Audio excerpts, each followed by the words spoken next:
Good afternoon and welcome to the 11th problem solving session of the course Fundamental of Semiconductor Devices NOC24E02. Today is April 6. My name is Amit. I am a PhD scholar at IISc Bangalore. In the week 1, we had talked about the classification of materials in terms of the electrical conductivity given by sigma in terms of metals, insulators, and semiconductors. But we saw the peculiar thing about semiconductor is that they have something called the band gap. That happens, when you bring a huge amount of 10 to the power 23 amount of atoms, let's say, of silicon close together, their orbitals tend to overlap and their energies just get split into bands. So essentially we get two bands, the top band which we call the conduction band, and the bottom band, let's call that valence band. So below valence band electrons can be there, above conduction band electrons can be there, but this is the forbidden band gap, also denoted by Eg. And you can provide, for instance, if electron is here, you can provide it some energy and it can go to the conduction band, and vice versa. If an electron is here, that electron can come down to the valence band, and in fact LEDs work on that, which we'll see today. But please note that the electron is not free to move, in the sense that there is a periodic potential, because it's moving, this electron is moving in a lattice. And so if I represent that, the potential that electron fields look something like this. This is given by Aaronic Bene model. It's a periodic potential, right? So for a free electron, the energy can be like h cross k square by 2m, with m is the mass of electron. For such kind of a system, where electron is not free to move per se, so what we see is that in that case, if I plot the electronic energies versus k, which is also known as the wave vector, which is 2 pi by lambda, it comes something like this. So this is your conduction band EC, and over here is your valence band EV. This is very similar picture. This is the real space on the left, and on the right it's what we call the reciprocal space, or because this is 1 over lambda. Okay, and this curvature that you see is particularly useful because this curvature can be used to determine the effective mass. In fact, this curvature gives the effective mass, and now we can forget about this periodic potential and quantum physics behind it, and wherever we can use the Newtonian mechanics, just replace wherever the mass comes, like here we just replace with the effective mass for electrons or holes, as the case may be. Right, as I told that these are some energy states, but there are discrete levels here, right? There are some discrete levels here, and this is given by this entity called the density of states, right? This is essentially number of energy states per unit energy level, so per delta E per unit volume. Density comes into the picture. Similarly, these are there in the valence band also, but let's restrict ourselves to the conduction band itself. Okay, and it's just that these energy states are there, but the electrons also have to reside. So that is given by something called the Fermi function, which, if you recall, was given something by something like this, exponent of E minus EF over KT, right? This gives the probability of occupation of any given energy level. EF is the Fermi level, where statistically the probability of finding the electron is half. How do you get the total electron concentration? It can be simple, that this is integration of dE and Fe. We integrate from EC to infinity, that is in this band. In conduction band, I want to see how many electrons are there, so I integrate EC to infinity, and if you get this, it comes out to be NC exponent of EF minus EC over KT. Similarly, there is a whole expression which I'm not writing, but that's the way we arrive at. Okay, and we saw that carrier concentration at equilibrium, that is, you are not subjecting it to any light or external sources. So we saw that the electronic concentration given by the Ni, intrinsic concentration, equal to N equal to P, electrons equal to holes. Okay, but that's not all, because this number can be very small for a given semiconductor. So what we do is that we intentionally dope it. We can intentionally dope it with donors, which means their energy levels lies very close to conduction band, something like that, and even at room temperature they can contribute electrons. So now the concentration of electrons can increase by a very huge amount, and which can then contribute to current. On the other hand, what you can have another flavor of doping called the acceptor doping. Their level is very close to valence band, so that the electrons can now jump even at room temperature from this valence band to the acceptor level. Note, this Eg is huge, but Ea minus Ev is not so much. So thus you can have a large number of holes in the valence band, which can again contribute to the current. And when we increase the temperature, it's just the intrinsic characteristic comes in, and you also need to have sufficient temperature around 100 150 Kelvin, so that these levels are activated. Please remember there's still some energy is required, right?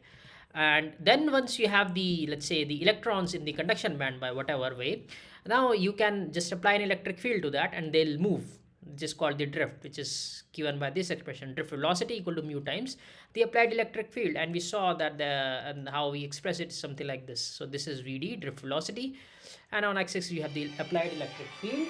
And what we get is that in this is the high field region where velocity is saturated. This is essentially you are applying such a higher field that the electron gains some energy, but it collides with the there are different scattering mechanisms, so it collides with nearby ions, or and just that it loses the energy, right?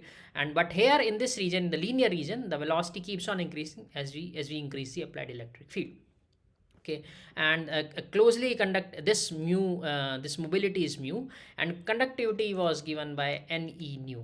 So this is the electric conductivity which we established earlier. Okay, and there is another way by which the carriers get transported, that is through diffusion. So drift is the application of electric field. Diffusion is when you have a concentration gradient. Concentration of electrons is high on the other, low on the other side, and they move. How? And this the diffusion constant is T, and D and mu are related by something called the Einstein relation, which is given by this. This is very heavily used. We saw how it, and it's not just drift and diffusion. There are other mechanisms like generation and recombination. So we'll touch upon recombination in a considerable detail in today's session. Okay, we applied this knowledge to a very basic device, like we have a p-type semiconductor on one side and n-type of another. On the other, what happens is that there's a electron concentration gradient, so electron will move from the right to the left, and this will happen until there's an equilibrium is established, that there's an electric field, because this will be positive here and negative here, and the electric field will be something like this, right? And the electrons, this electric field will tend to inhibit the flow of further electrons, and the equilibrium will be reached. So this is the p-n junction. There are other flavors like p plus n, which means the p side is heavily doped.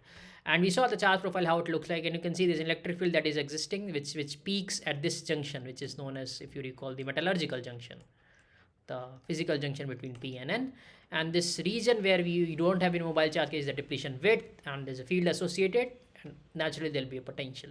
Now what we can do, we can bias it. That means we can apply this P must be connected to the positive terminal of the battery, something like this. So what happens is that in the equilibrium, the band diagram looks something like this. So this is your P side, this is your N side, this is your in equilibrium Fermi level must be flat. This is dotted line is EF, right? So what you can do now, wherever the band bending is where we have the depletion region. Now when you have a positive bias, this extent of band bending reduces. So what can now happen, the electrons are injected from the N side, now they can diffuse over to the P side, where they'll recombine, and they will be replenished by the positive terminal of the battery, which is the holes will be replenished on the P side. So that's what happens, and the Fermi level essentially splits, which is it will not be a singular Fermi level, it will be EFP and EFN when you apply a forward bias. And you must know law of mass action, NP equal to Ni square. In this case, it's NP equal to Ni square e to the power Q VA over KT. This VA is nothing but the applied potential, whatever we are doing it here. That's for the forward bias case. In the reverse bias case, we saw that this region will now extend even further, right? And what can happen is, just think of it like an electron that is there, which feel a huge amount of electric field, because remember the electric field is there obviously because the built-in electric field, and plus you're applying a bias, so you're enhancing the electric field. So what can happen, let's say an electron is over here, okay, and this is the total width of the depletion region. So electron is here, let's say it's here, now it will okay, let's say the electron is here. If the electron is here, now it will feel an electric field which is in this direction, correct? Just a second, where did I draw the electric field? Yeah, so if an electron is here and the electron, it's feeling the electric field in this direction, so what can happen, it will get accelerating in this direction. So because it's negatively charged, U square plus 2as, and let's say the initial velocity of this particular electron is 0. This is the hole, right? Let's focus only on the electrons. What can happen is that when it travels, let's say a certain distance, let's say s1, it has gained sufficient energy where if there are atoms which will be there, the lattice atoms will always be there. So these are the lattice atoms, let's say. What can this electron do is this electron can now knock out further electrons from this. So now there are two electrons and they will travel further distance, let's say s2, right? These electrons now what they'll do, they'll again encounter some lattice atoms, and what can happen is now you can just assume that you can just see what's happening. More electrons will now going to be liberated. So the number of electrons by the time there is the opposite end of the depletion region, they will increase in huge number, which is known as the avalanche.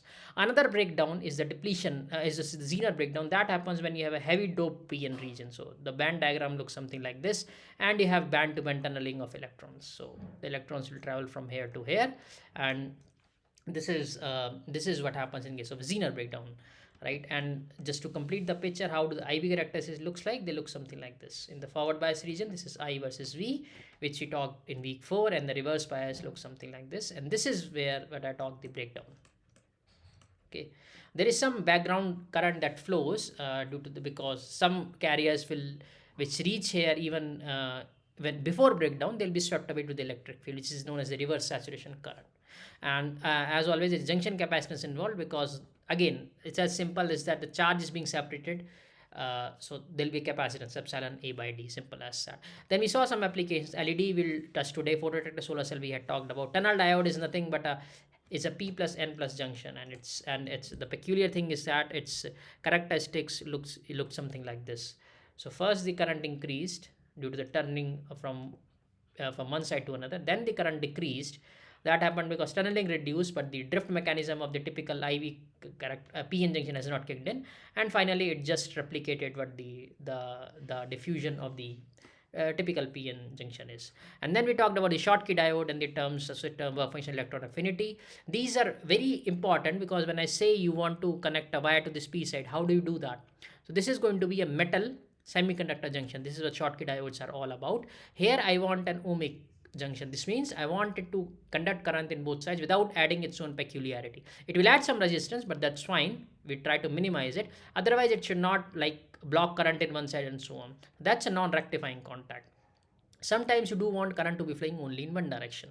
Okay, very similar to what a p-n junction does. But since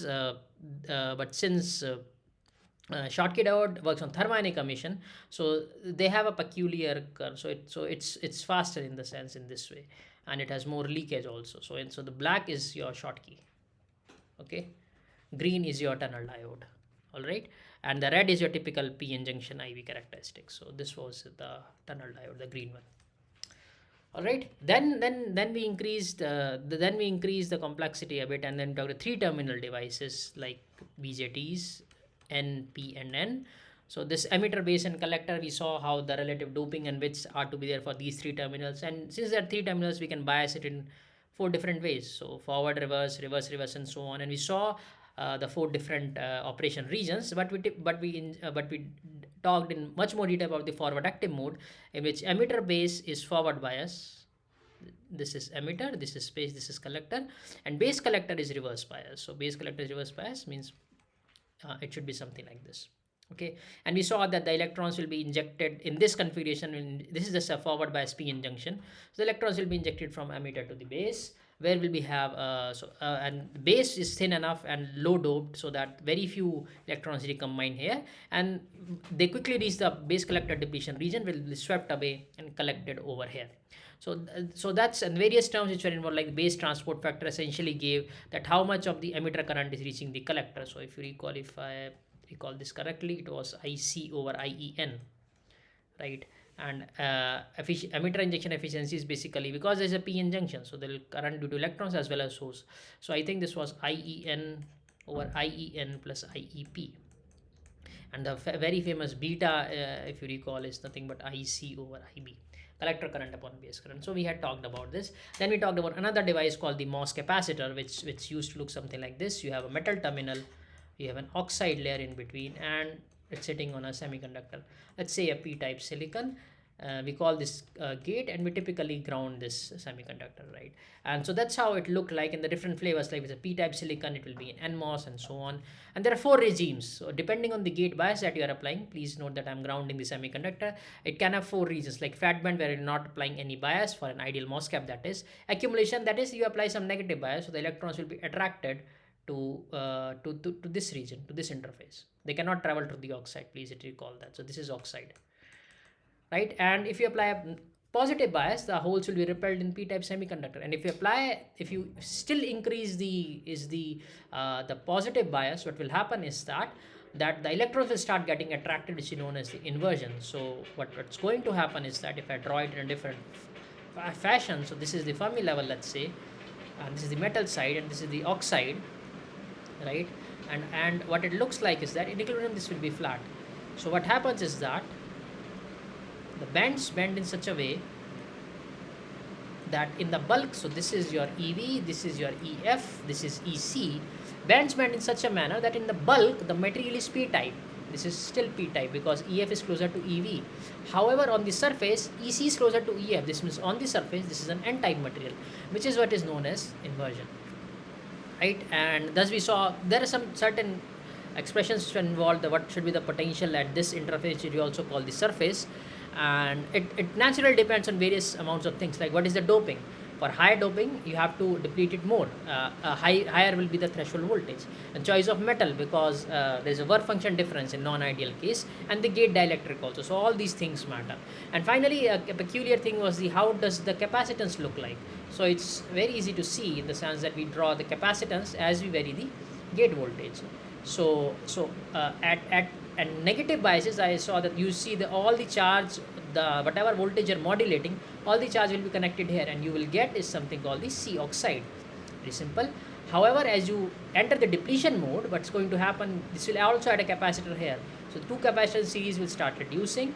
However, if you still increase and if you switch very fast, right, what's going to happen is that the electrons here will not get time to come to this surface. So it will remain like this. However, this is called the HFCV, high frequency.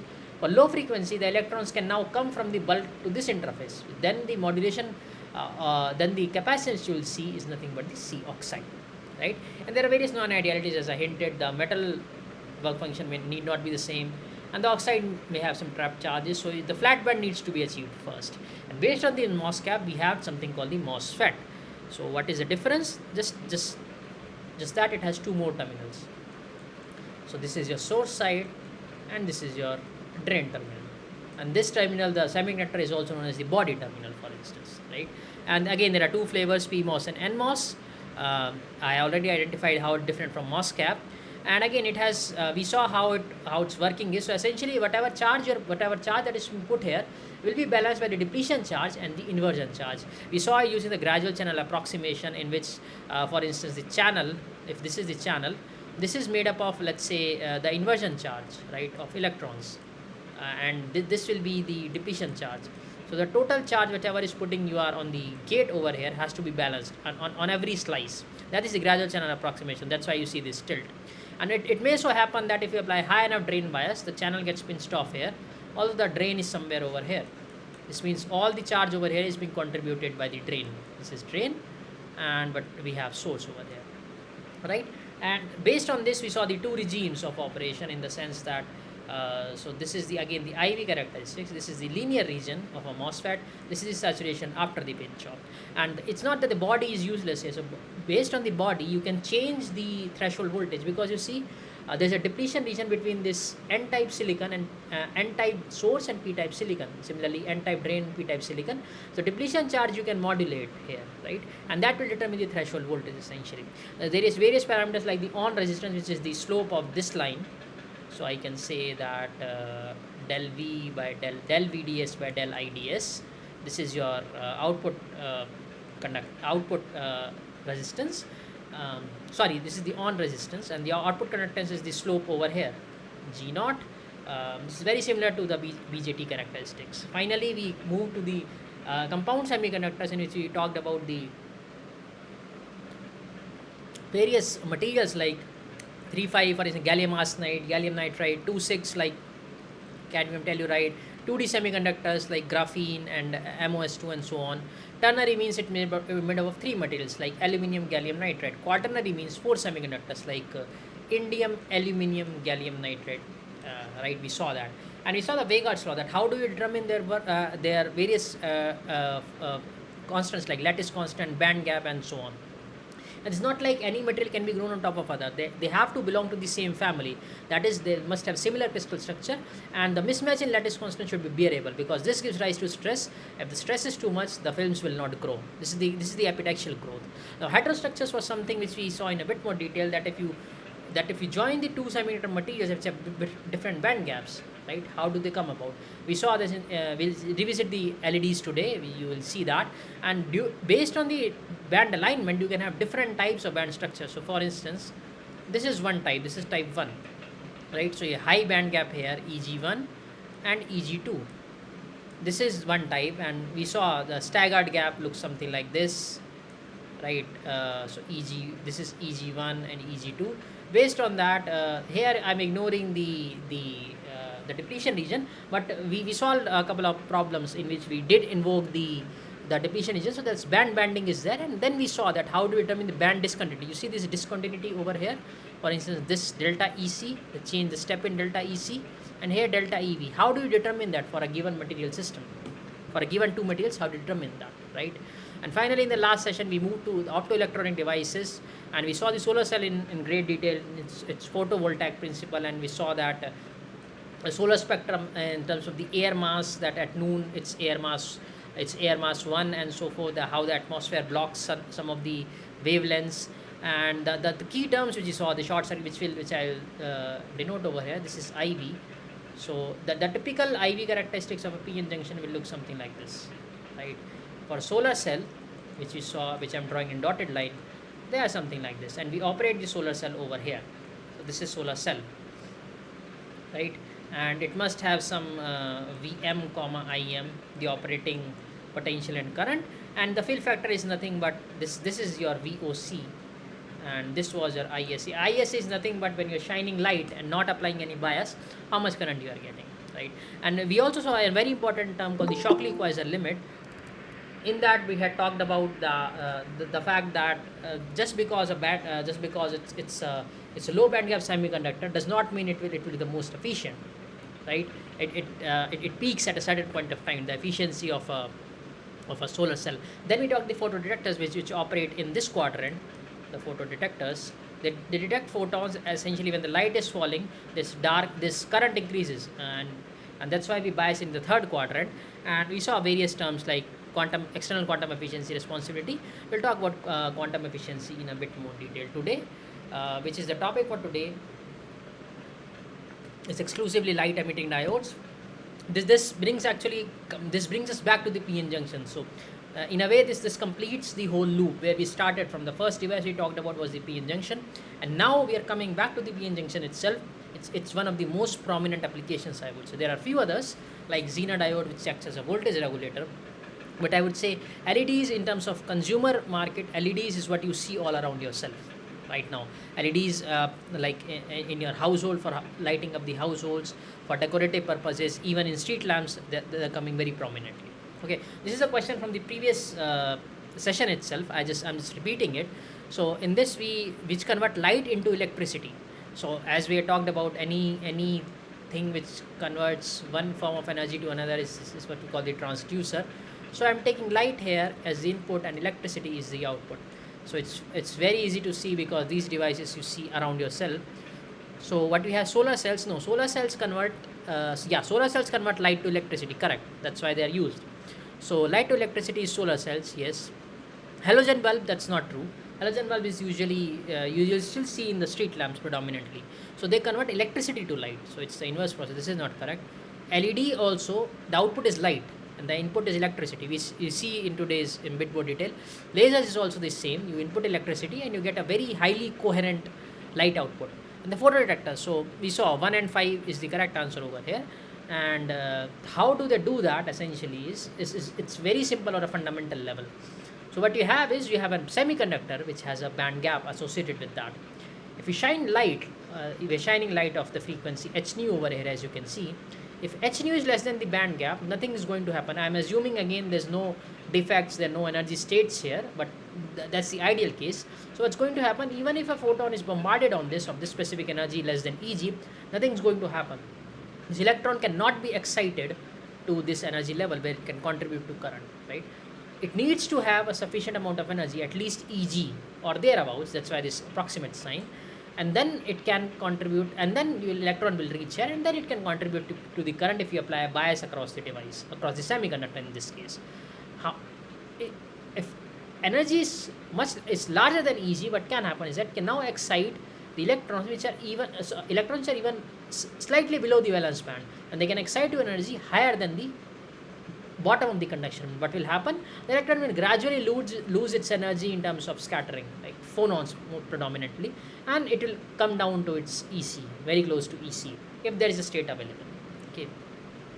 The counterpart to the previous question, which convert electricity to light, as I already said, the halogen bulb, the LED, and the lasers, all these three devices do that. So they convert electricity to light. That's why the name actually, light emitting diodes. So you have 2, 3, and 4. Where is it? 2, 3, and 4. Yeah. So this one. Okay. So now, right now, so what I'll do is we'll restrict ourselves to this, the devices which convert electricity to light.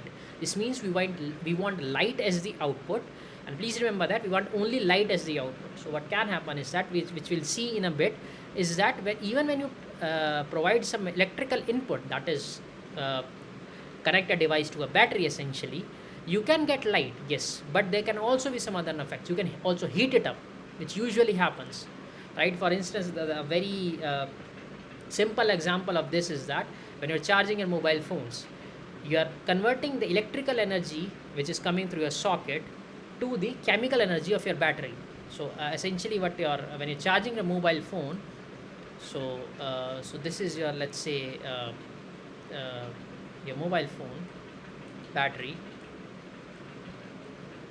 right? So what's going to happen, you're taking is electrical energy as input, and output is the chemical energy. But what you also notice is that this also heats up. So essentially the 100% conversion is not there. Some of the electrical energy is being lost in terms of heat. Same is true here, and we want to minimize that. We want it to be as efficient as possible. Okay, that means we don't want any other losses, heat, let's say heat, or we will talk about these processes in slightly detail.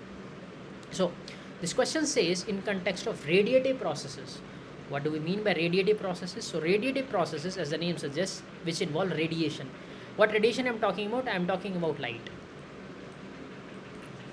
So in context of radiative processes, semiconductor can be modeled as, so how you can model the semiconductors? It's a very straightforward process. We model them as a two level. This is the bottom level of energy. Okay, I'm calling this E low, and there's another level called E high. This is the higher level. I'm talking about energy here. So when we talk about semiconductors and their interaction with light energy, we can model the semiconductors as this. Now you can clearly notice this is how we typically draw the band diagram. So the lower band is typically what we have is the valence band, and ordinarily you see this band is more or less filled, right? And this is the conduction band, which can be filled, but there are states available. Usually there are states available if you are at equilibrium, I'm talking about, right? So this in fact, this is in this way semiconductors can interact with light in a very peculiar, in a very intuitive way. You can clearly see that happening, the two levels which are there, and in the semiconductor, the band diagram also detects that, and radiative processes also require the two level in this case. Hence, this is a two level system. There are three level systems also in some other devices. For instance, what you can have, also have an intermediate level in some cases. Intermediate. Right, now what can happen, this can act as a catalyst. For instance, you want to send a particle from this energy to the higher energy, but can go directly, so it can go here, and then it can go here. That depends on the system. There are various peculiarities involved of any given system, but there can be 3-level system. That's what I mean to say. Okay, right. So what are these radiative processes that I hinted at in my previous question? So what are the processes that we are talking about? And all this work was these processes were proposed by Einstein, not in context of semiconductors per se. I should clarify that the semiconductors were not so popular. Rarely in his time, but he still could see that based on the energy level. That's why I did not write this as valence band and conduction. I just wrote it as levels. Energy levels can still be understood, right? So that's why what are the radiative processes, irrespective of this, whether it's a semiconductor or not, what are these radiative processes that we are talking about? Okay, first is you can very clearly understand is that a particle is in the ground state over here. You shine a light of sufficient energy. This h cut is nothing but h by 2 pi, and omega is nothing but 2 pi nu, the frequency. Essentially, you're shining some light and you can excite it, right? If this photon is of sufficient energy. This is what is known as absorption, right? Another process can happen is what is called the spontaneous emission. This means, in this case, the particle is already in an excited state, and if it sees a vacancy in the lower level, this is again the high state or the low state or the excited state or the ground state, it can fall back to the ground state without any trigger. It just sees a state is available. That depends on whether the state is available or not. Yes, true. And there is also some statistical mechanics involved, but we are not going into that. Just very fundamental level, if there is a state available, it can go there. Simple as that. This is the spontaneous emission. And note the word emission here. Also, you can have a stimulated emission. What that means is that a particle is there in the excited state and you're shining some light. Due to the processes which will happen here, we don't have the scope to go into that. What can happen is that this photon will be emitted as it is, and another photon will be emitted because the particle has now lost its energy. These two photons that you see here, they are now coherent. That is, they have the same phase. If you recall, that light is nothing but an electromagnetic wave. So if I write it as E equal to E naught cos, let's say, kx minus omega t, let's say very simply kx minus omega t. So there is a phase, and plus there is a phase term called phi, right? This is the this is the wave which is traveling in some direction. I'm not writing the direction here, I'm just writing the magnitude. This will have a contribution of phase. So when these two photons, it's noticed in case of stimulated emission, they have the same phase. That's why the term coherent. Okay, this is in fact what you see in lasers. Lasers, they have the exact same frequency, and that's why they are so much more powerful than your typical spontaneous emission. All right. So this we see is that these are the three fundamental processes that were proposed. So we see option A is correct. Very good. What are these other processes that are being written here? What are these? I don't. So you can see that in a way what's going to happen. So let me just complete the story of absorption here. So for instance, we are talking about the gallium nitride. We talked about this is a 3-5 semiconductor. It's a direct band gap semiconductor. Its band gap is around 3.4 eV, right? So what you can see is that it is not able to absorb the energies which are less than 3.45. However, after this, it can, you see optical density, it is able to you see an absorption signal there. So that's what essentially is the same thing is being, this is an experimental result which I just wanted to highlight over here. Excuse me.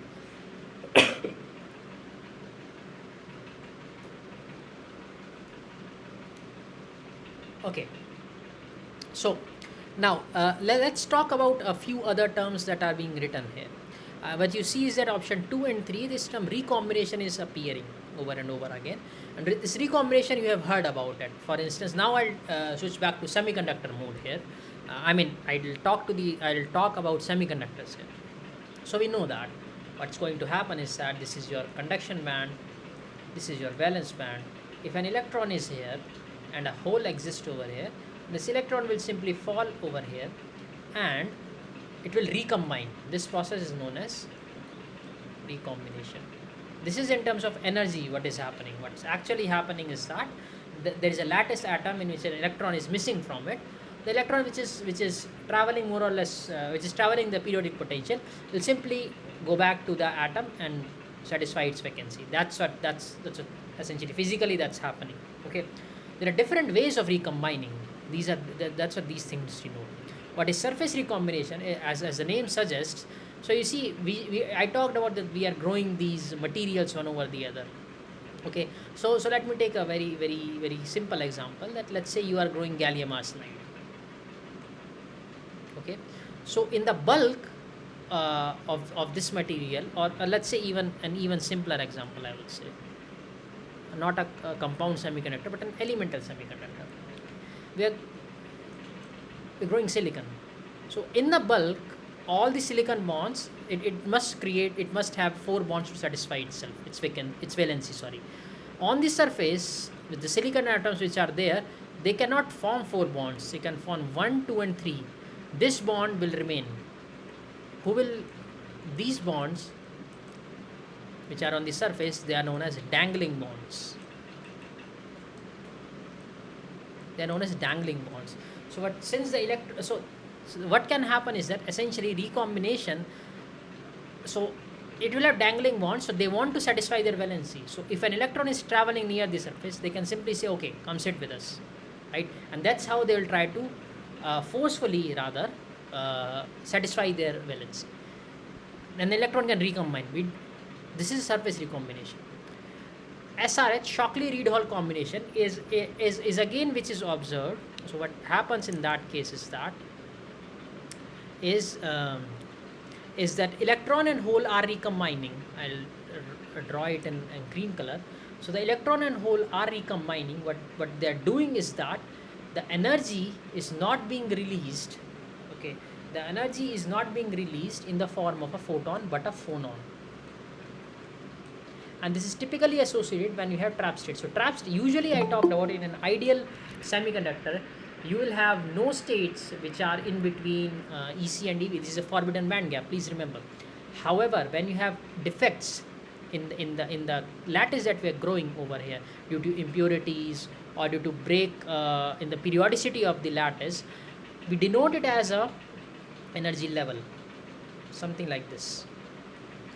Okay, now what can happen, the electron which is over here, it can come here, and let's say the hole can also come there, and thus what can happen is that this defect can be an electron accepting trap. There are different kind of trap which accept electron, which donate electron.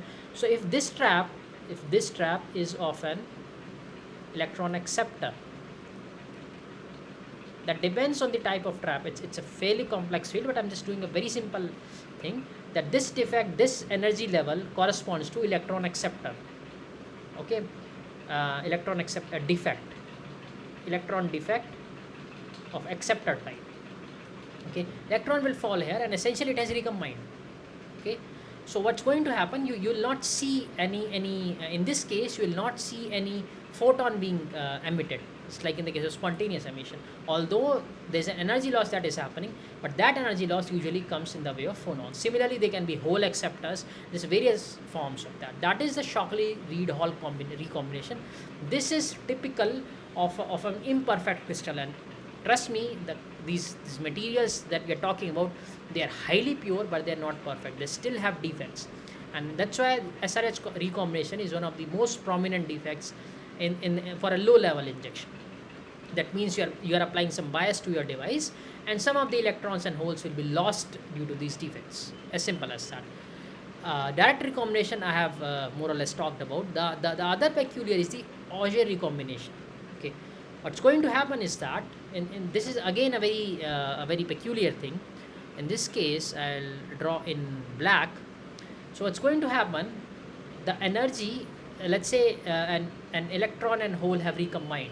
So electron and hole have recombined, let's say, right, and it has come here and it has released this energy. Rather than this energy coming out as a photon, it can excite an electron which is here to a higher state. So the photon that is released, let's say energy that is released, I would say Eg, will now be fed to this electron to excite it further. Now this electron will eventually collide with the lattice, and this energy will eventually be lost as a phonon. Okay, so what's going to happen? An electron and hole recombined. The energy that is released did not come out as a photon, but rather was used to excite an existing electron in the conduction band. And this excited electron will gradually lose its energy by scattering with the lattice atoms and so on. This is an Auger recombination. This is very typical. This is very peculiar of indirect bandgap semiconductors. We have talked about indirect bandgap semiconductors. This is, let's say, the silicon and germanium are common examples.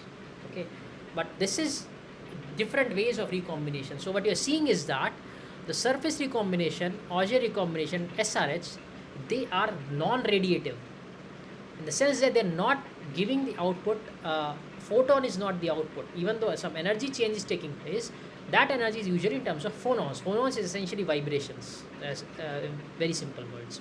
Okay, direct recombination like this over here will give a spontaneous emission. This will give rise to a photon. So this is essentially what we want in an LED. Okay, what's going to happen is that you can see that the Fermi level. So first of all, let's just try to. It's been long since I talked in detail about looking at the band diagram and trying to understand it from the band diagram itself as to what state in this device is in. So what you can see is EC and EV are marked. This dotted line that you are seeing is nothing but EI, the intrinsic level, right? And you can see that the band gap is same on both the sides. Okay, so this is what we had talked about. This is what we called is a homojunction, right? Homojunction means the material band gap is same on both sides. All right, but we also see is that this Fermi level on the left side is closer to valence band. This means this is a p-type material. On the right side, what you see, the Fermi level is closer to conduction band. This means on the right side you have an n-type material. So you have a p-n homojunction over here. And what you also notice is that the Fermi level is the quasi-Fermi levels, right? The Fermi level is not the same on both sides. So this means this device is not under equilibrium. And I have written here its forward bias, and in equilibrium they will be aligned, but this is a forward bias, and that's why you see the injection of electrons from the n side to the p side. What's going to happen? The electrons will now travel across this depletion region, and once they reach the p side, they'll see a large amount of holes over here.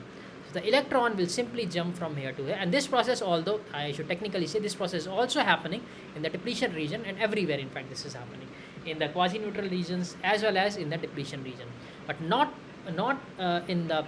throughout the quasi-neutral region, just over one depletion length. We'll come to that, but let's just say that there are electrons and there are holes in close proximity, a sufficiently large number of them, and they'll recombine. Simple as that. When they recombine, and we want the radiation out, we want light to be emitted. Thus, we don't want the Auger recombination, surface recombination, or Shockley-Reed-Hall recombination. We don't want any of that. We want a spontaneous emission. That is, an electron will fall directly to the valence band and give away a wavelength close to the band gap. Simple as that. This happens only in forward bias, as you can notice. Okay, and this is what I was talking about. So this is your valence band. This is your conduction band. I've just drawn it flat, so just to emphasize how the energy levels are changing. And what you get this energy which is close to the band gap of the material. So whatever this band gap is, fair enough. So let's make these devices out of silicon. There is a problem. As I told you, what kind of materials do we choose? So for this light emitting diode purposes, what we want is I'll draw it over here. I'm now going to draw the band structure, okay, of silicon first. So let's draw the band structure of silicon. Note band structure, not band diagram. So this is E versus K. So let's draw the conduction band. This is the conduction band, let's say. And now let's draw the valence band. So valence band, we know that the conduction band valence, the bottom of the conduction band and the top of the valence band do not lie at the same wave vector. So I'll draw it somewhere over here, let's see. So this is our EV. Okay, what we want is, we want this electron over here to come to this hole that is on your on in the EV, in the top of the valence band. All right, let me just remove that. So we want this electron to come over here. Okay, and what, as you can clearly see, I'm assuming this to be silicon, right? So the band gap by definition will be this much. This is EG, and I'm talking about silicon here. Okay, so EG, let's say, is 1.1. Okay, so if an electron now has to travel, if we want to emit light, so electron has to come from here to here. Now what you can see, to come from this point in this XY plot to over here, it also needs a change in energy. That's fine, we want a photon, so we welcome that, but it also needs a change in momentum. K is nothing but your momentum. Okay, what this means is that, so from I'll denote in the dashed line, it's not the path that it's going to take. I'm just saying what's going to happen. So this means it takes photon emission. Secondly, there must also be a change in momentum. This means this is known as a phonon emission, the change in K, the wave vector. And these processes are highly inefficient because it's a three-particle process. You have an electron, you have photon, and you have a phonon. That's why indirect band gap materials are inefficient for making light emitting diodes. That's the case now of a direct band gap material. For instance, now I'm going to take the case of gallium nitride. Okay, so I'll draw this diagram on the right side. So we have E versus K, E versus K. This is the conduction band, right? And this is a direct band gap material, so EC, the bottom of EC will coincide with the top of EV, right? And what is the EG that we are talking about here? EG, this is a gallium nitride device. Okay, so EG will be, we know EG is 3.4. EV, we are talking about a gallium nitride over here. Again, if an electron does now want to jump from this point directly over here, it can do so by the emission of just a photon. It's an photon emission. These processes is a two-particle process, photon and electron. These are relatively much higher efficient as compared to the three-particle process. This is true. For instance, I talked about Auger recombination in the previous slide. That is very less prominent, right? The number of processes in a given system which you see for Auger are very low. That becomes prominent only when you have a very high level of injection, because then only you can detect it. So there are some not problems, that's the way it works. So three-particle processes are probabilistically unlikely. That's what I mean to say. Okay, so this just sets the background for what a light emitting diode is. We have talked about p-n junctions before, but now just travel the focus on the electron and hold together. How or just focus on electron, but where it's going. Let's put it in that fashion. Okay, so next 2 or 3 questions will be just to re-emphasize the point that how an LED works. Okay, so we'll spend some time analyzing that. Okay, so this question asks, a p-n junction LED works efficiently when p-n junction is operated in which quadrant? We have seen solar cell is 4 and photodetector is 3. Needs what kind of recombination, and where should the recombination take place? Okay, so there are 3 things that we need to answer here. So let me answer the first one. We'll begin with the first one. p-n junction is operated in what region? As we have seen in the previous slide also, right? We want a large amount of electrons to come. We'll inject electrons on one side and they travel to the p side. We want them ideally to recombine in a depletion region, essentially. So you see over here, so this is the forward bias junction, p-n junction, that I have shown. So on the right you have the n side, right? Excuse me. Yeah. On the right you have the N side, on the left you have the P side, and you can see this the Fermi levels are not aligned. Again we must learn to identify whether the system is in equilibrium or not. Okay, so this is not an equilibrium because P and N are not aligned, and you can see a large amount of electrons are now being injected from the N side. They cross the depletion region, and over here as they reach P, they are in minority. They'll recombine with the holes that are present here. Where are these holes coming from? I'm injecting them from the other side of the battery. Okay, so and here the electrons are here, the holes are there. If it's a direct band gap material, it's very good. They can recombine. They'll recombine the depletion region also. Where is the till what lengths can they recombine? First, they can recombine in this depletion region because you can see electrons over here and holes here. Where else can they recombine? One diffusion length on either side. So electrons are diffusing in the P side. So electrons will be there till Ln, the diffusion length, and in this length they can also recombine. So this we add Ln. Similarly, the holes which are being injected from the P side, they'll also travel to up to one diffusion length. This one, Lp. Note that this is the quasi-neutral region. I'll try to denote it the different color. 1 second. So this region is the quasi-neutral region up to here, up to the depletion region. Similarly, this is the quasi-neutral region on the N side. Okay, and in context of LEDs, this is the active region. Why do I call the active region? Because that is where the activity of recombination is happening. And please note that first of all we need electrons to travel to the other side, right? That can happen only when this is under forward bias.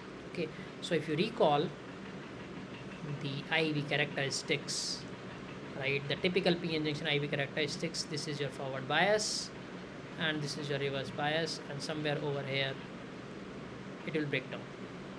Okay, this is where we saw the solar cell operates over here.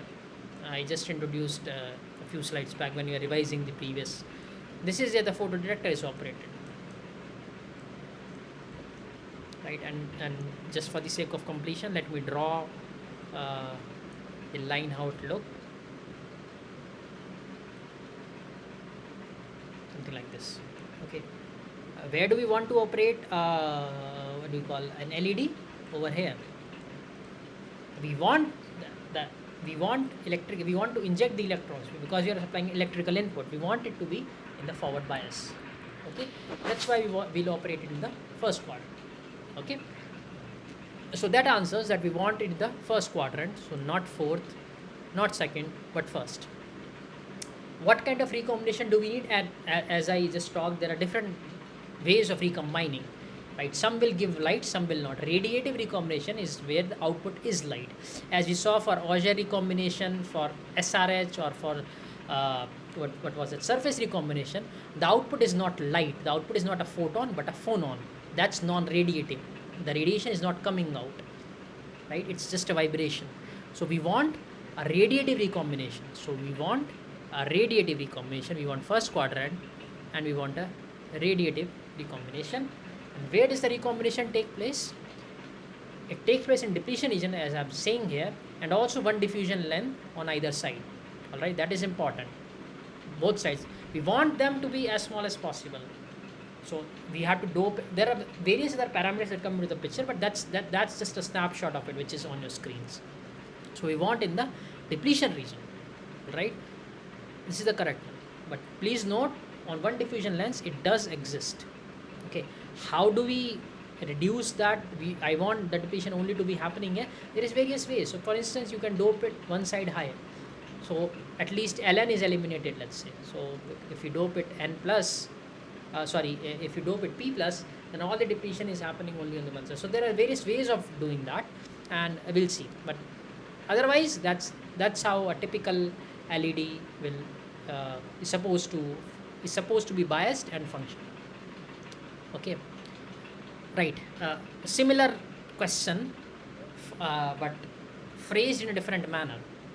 Okay, so LED operates under we have talked about this. We want it to be operating under forward bias because we want electrons to be injected and holes to be electrons to be injected from the n side, holes from the p side, and we want them to recombine. So we want it under forward bias. We want it under forward bias. Forward bias with light being emitted mainly due to what kind of recombination do you want. As we know, we previous slide we said it's radiative, right? A photon should come out, right? We know the photon cannot come out of an Auger or SRH recombination. These are non-radiative processes, so it has to be bend to bend, correct? This is wrong. And also, in order for this to happen, you require a direct band gap. Please note that even in direct band gap semiconductor, it's not that all the other various recombination processes are eliminated. For instance, traps are not, I told you, when we are growing this epitaxial stack of the even direct band gap materials, there are some impurities, there are some crystal defects which give rise to various kind of trap states within the band gap. So it's not like that this SRH recombination or different recombinations are not happening. It's just that the process is much more efficient in direct band gap as compared to indirect band gap. Alright, so again we want a direct band gap material because we want efficient LEDs. So this makes option 1 to be the correct one. So you see how are these two questions, this one and the last one, they're related. They are in fact how they go hand in hand. Okay, so just please these two establish the operational principle of an LED. That's why I'm spending so much time on it. The rest we can build, right? Recombination time, efficiency, and so on. Those are things which come secondary. The fundamental facts, the fundamental operation principles are these. Okay. So now, excuse me. So this question, it asks which of the following materials can be used to produce infrared LED. So we want to produce an LED in the infrared region. So for this I would like to draw the electromagnetic spectrum. Let's say not draw, I mean just try to depict it. So you have visible over here, right, 400 nanometer to 700 nanometer, let's say. Okay, on this side you have the infrared, and on this side you have the UV, and then X, and then I believe gamma rays and so on. So IR, infrared, then microwaves, radio waves, and so on. They lie on the right side of the spectrum. We want to produce an infrared LED. So this means our point of operation will be somewhere over here. Okay, in this region above 700 nanometer, the wavelength, that is. Okay, and we know the wavelengths are related to the band gaps by this expression. We have seen this now multiple times over multiple sessions. Okay, so what we want is that we want lambda should be greater than equal to 0.7 microns. 700 nanometers, that is 0.7 microns. So what's the expression for lambda? Lambda I can get from here 1.24 by Eg must be greater than equal to 0.7 microns, and from this Eg must be less than equal to 1.24 by 0.7. So that comes out to be, this is 1.77. Okay, this means the band gap, the material I should choose in such a fashion that it should be less than 1.77 eV. Okay, so you would say, okay, so let's choose 1.77 eV. We know silicon is 1.1 eV, right? If I choose a material of 1.1 eV, right, can it produce that? So as I was saying, yeah, 1.1 EV, I believe germanium is 0.7 EV, gallium arsenide is 1.4 EV. I'm afraid I do not remember the band gap for this. What is this? Lead sulfide. Okay, silicon and germanium are automatically eliminated. Why? Because they're indirect band gap semiconductors. Please remember, you want to make efficient. So these are indirect band gap the elemental ones, the silicon and germanium. Among these candidates, gallium arsenide appears promising because for 1.4 EV, right, what you can get is so let's say what kind of wavelength will gallium arsenide LED produce. So let's do that exact exercise now. So for gallium arsenide system, okay, for gallium arsenide, lambda will be equal to 1.24 by 1.4. So 1.24 divided by 1.4, this is coming out to be 886 nanometers. 886 nanometers, which we know will lie somewhere over here. So this is right of your, this is your red, this was your violet, right, with pure, remember that. So V and R, the electromagnetic spectrum, the visible spectrum is over here. Okay, so we see that gallium arsenide can be used for instance, can be used in this case, and it will give out it will be an LED, at least first on the first hand it looks like much better than silicon and germanium, because gallium arsenide is a direct band gap. This is the direct band gap semiconductor. Okay, so that's how in fact you choose the materials. Indirect band gaps are, I mean, just thrown out of the window. They will be highly inefficient for as far as LEDs are concerned. Okay, right. So now that we have established how what's the operating principle of LEDs, now we'll go a bit into the physics of these materials first. Okay, which material to choose, a bit more depth into the functioning of these LEDs in terms of how to choose a material, how does physics dictate, apart from the diffusion lens that we had talked about and the recombinations of various kinds. Okay, so we have to identify the correct options. I've been emphasizing that if in a competitive exam like GATE or NET such questions are asked, please attempt these questions only when you are confident. I know there is no negative marking, but let's say you end up spending 10 minutes of your time on this problem and you are not sure whether 2 options are correct or 3 options are correct. It wastes your 10 minutes of time. Better to invest it in a question which you are confident of solving. Even though there is negative marking, I accept that there is a risk involved, but I personally prefer that approach. Okay, so coming back to the problem that we have here, so we want to for the first problem, an efficiently operating LED can be made using direct band gap material which is free of defects. This is true. This is we have been talking about. We need a direct band gap.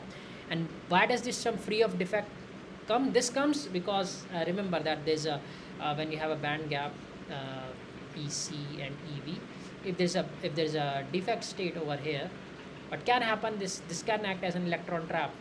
I talked this in terms of SRH recombination, right? This does not emit a photon. This is useless to us, and even if it emits a photon, it will not be the photon close to EG, right? So that's why we don't want that. So we want it to be as free of defects as possible. So this is definitely correct. Okay, so option 2 and 3 are talking about are saying that assume that effective mass of hole is equal to electron. Okay, and the difference between energy of emitted light from LED and band gap of a material. So I have been saying that the energy of photon that will be emitted will be equal to EG. This problem says that it's close, but it's not the same. And that depends on the effective mass. So we need to analyze, we need to go into the physics that is it the case, and if is it the case, if the photon is not of energy EG, why is it not, and what is it exact what is it approximate value? Okay, so let's just try to see that. So sorry, what I've been seeing is that this is the recombination that is taking place, right? So now let me draw. So this is the okay. So we already have the band structure over here. Band diagram over here. What I'll do is I'll draw the band structure. Band structure is E versus K, or the reciprocal space. So we have energy versus K, the wave vector, and Again, please recall that I am drawing a direct band gap material. As we have already established, they will be efficient. So this is our EC, and sorry, 1 second.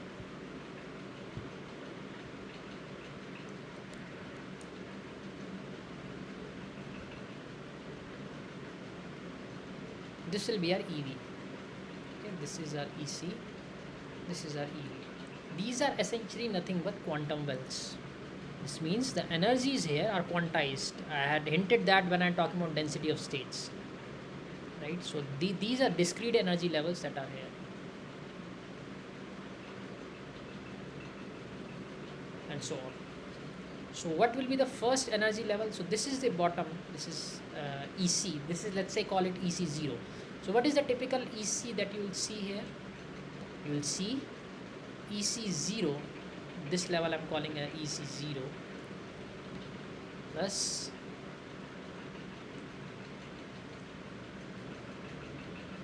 this K is the wave vector. This will keep on changing, right? You in terms of when you, if you recall the what's that, the infinite quantum well problem, it's n square h square upon 2 ml square, something like that, right? The n is the quantum number that comes in. So that information, and this is the first level I'm talking about, hence I put n equal to 1. So this is the first energy level, EC1. Let's see. This is the first level that is available. What is the first EV1 that is available? This is EV0, right? This is EV0 minus the whole energy increases in this direction, in the negative y direction. EV0 minus h cut square k square. This is 2me, by the way, and this will be the effective mass of holes. Very straightforward. So now if an electron has to recombine with a hole, what it will do? The electron now has to jump from here to here. So what is the total energy? It will be EC1 minus EV1. That will be the total change in energy, delta E. Let's calculate this. This will be EC0 plus h cut square k square over 2me star minus EV0 minus h cut square k square over 2mh star. I just put these EV1 and EC1 expressions here. You get EC0 minus EV0 plus h cut square k square over 2 over me star plus 1 over mh star. This is what is known as the effective reduced mass. Okay, this is nothing, because here, what is the system? Please note that it's an electron and a hole. So essentially it's a two particle problem, like we have two boxes connected with the spring of mass m1 and m2. What is their mass? Effective mass, reduced mass, what we call 1 by m1 plus 1 by m2, 1 by m equal to 1 by m1 plus 1 by m2. So that is the effective reduced mass that is referred to. And this you see over here is what is Eg. What is this? EC0 minus EV0 is nothing but Eg. So you see the photon that will be emitted. In this problem we are given me star equal to mh star equal to, I think, m star, right? So let's just do that. So this will be m star, and this will be 2 over m star. Okay, so in this case, in this problem, this comes out to be h cut square k square over m star, right? That's what comes out to. When you can see that the photon will have energy slightly larger than Eg. Okay, so I can now conclusively say photon with energy greater than Eg will be emitted. Fair enough. We are good up until this point of time, right? Another thing which I want to highlight is that whether the light is monochromatic or not. Monochromatic means one wavelength. Mono plus chrome means color, that is linked to the wavelength. In this LEDs, what we see, these are not monochromatic. Monochromatic, what do I say? Light that is emitted. This means the light that is emitted has more than one uh, frequencies or wavelengths. Okay, it's like sunlight is coming, it's made up of multiple wavelengths, right? For instance, the atmosphere filters it out, but the sun emits cosmic rays, X-rays, UV, all the way up to micro and radio. All right. So you saw that the energy E. So this is the intensity. Let's just say the amount of photons that is being emitted per unit area. This is, let's say, how many which photons are being emitted. What is their numbers, respective numbers. So you see the peak is not coming at Eg, it's coming at Eg plus kT by 2. This we saw. This effect comes into the fact that there's a discrete quantum levels. You remember the transition is happening between two quantum levels, not between EC and EV. Hence this extra terms, Eg plus terms comes, right? Okay. And the second thing what you notice is that you see that below Eg definitely nothing would be there, and this peaks at this point of time. And why this does is that because the density of states, you remember, is directly proportional to square root of E. We have seen that directly density of states was the energy, right? There's something called the joint density of states. Joint means in this case electrons and holes. That is a system that we are talking. The recombination is what we are talking about here. So there, that is also given by something, you can see it over here, proportional to E minus Eg. Just like for conduction band was E minus Ec, here it's E minus Eg, because this is the wavelength, this is the energy corresponding, at least for recombination. Okay? That's why you see this line. And the probability of occupation, the probability of that recombination happening, drops as E over kT, exponent of minus E over kT. You see this line. You multiply these two, just like we did it before, to get the carrier density, right? So here you can get what kind of photons are going to be emitted. You just multiply these two, and what you get is this red curve, right? This is the theoretical emission spectrum. This is not experimental, because there will be defects and other parameters will be involved. But you will get this. You should get this kind of a spectrum. This is very similar to. This is, in fact, the shape is very similar to what we get of electron density in conduction band, or hole density in valence band. This is very similar to that. Okay, few things I've already pointed out. The peak happens not at Eg, but slightly higher than Eg plus kT by 2. Second thing you notice, this is what we call the FWHM. This stands for, I'll write this here, full width at half maximum.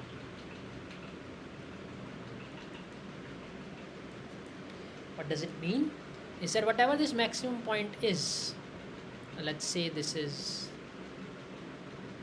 n units, the value at n by 2, you draw an imaginary line and just take what is the spread on x-axis, this one. This is what we are referring to as delta E. You see this term over here. Okay, and you can just do some mathematical manipulation, and what we'll see is that delta E, this why I said it's not monochromatic. If it was monochromatic, you will not see any delta E. It will be a sharp peak. It will be something like this delta function.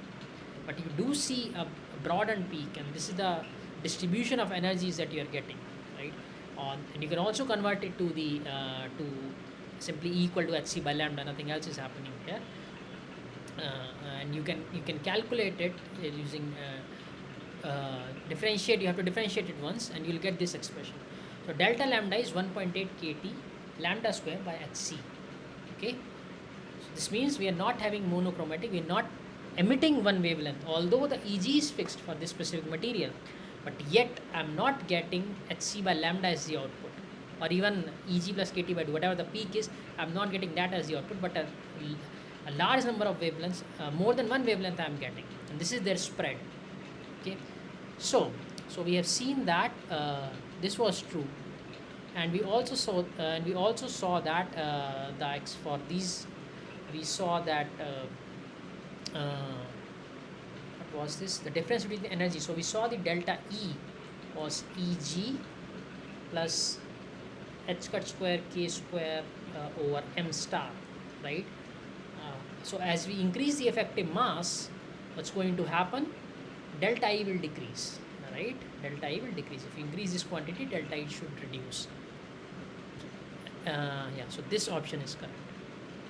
The difference between emitted energy of emitted light, which is this energy, right, minus Eg is inversely proportional to m star.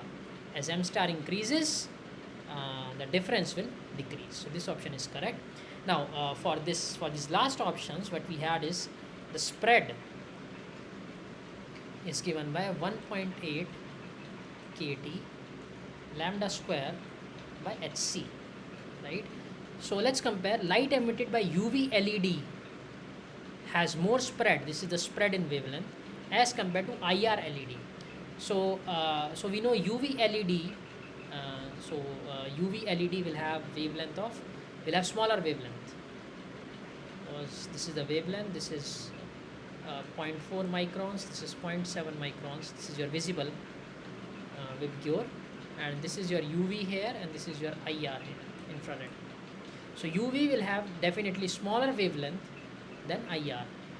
Okay, so I can say that lambda UV will be smaller than lambda IR. This implies delta lambda UV will also be smaller than delta lambda IR, because this depends, they are operating at the same temperature. Because lambda IR is higher, so definitely lambda square IR will also be higher. So light emitted by UV LED has more spread. No, it has less spread. So this option is false. IR LED has more spread. Okay. For the last option, UV LED has larger spread in wavelength of emitted light when measured at. So now we are changing the temperature. So when you increase the temperature, you can clearly see. So as we increase the temperature, as T increases, delta lambda also increases for a given wavelength. So when you're talking about UV, lambda is fixed, but we are changing the temperature. K, H, and C are constants, universal constants. So this means this option is correct. So that is fine from a theoretical perspective, but it has a very practical effect, in the sense that if your device heats up, the temperature increases, your wavelength spread will increase. So essentially you will be getting lesser number of photons for that particular frequency. So what I mean is that you see over here, if you increase this temperature, the spread, this is going to become more and more wider. Okay, and for a given input, you will be getting lesser amount of photons at this peak, at this specific energy level. Sometimes you don't want that. Sometimes you may want, but otherwise we want it to be as monochromatic as possible, even for an LED. Okay, these are some of the things which we need to take into account when, for instance, which regime we are choosing to operate, UV LED or IR LED, what temperatures do we want it to operate it at, and this impacts, because this is again the primary thing. This is not a monochromatic source of light, unlike lasers, which are highly coherent, and the wavelength they emit is much more confined than a typical LED. Okay. So one more problem where again we, as I talked about it earlier, we'll get into more detail of now these recombinations, right? Now we'll try to quantify them with some with some numbers. All right. Okay. So let's, one second. Let me just see whether I have all the. Yeah, I have all the things. Fine. Okay. So first of all, let's talk about these two things. I've already talked about the recombinations that can happen. Recombination must happen in LED first of all, and I've already talked about there are two flavors, like radiative and non-radiative. Radiative will emit a photon. Non-radiative will be let's say photons for our discussion. Okay, each of them has a lifetime associated with that. What does that mean? If an electron is here, and let's say it wants to recombine with this hole, it can have two different pathways, what we call tau r and tau nr. The lifetime, this means the time in which it will take to combine radiatively, this is tau r, and the time it will take to recombine non-radiatively, which is tau nr. And you can see there is for a given system there will be a fixed number of electrons and holes. They'll compete with each other. We want tau r to be as small as possible, because this means tau nr will not be able to dominate, right? If let's say tau nr is 100 times more than tau r, this is a fairly efficient device. Only 90, this means of 100 electrons, 99 will recombine radiatively and only one non-radiatively. So that's essentially what we want for high quantum efficiency. I'll come to these terms in a bit. Okay, fine.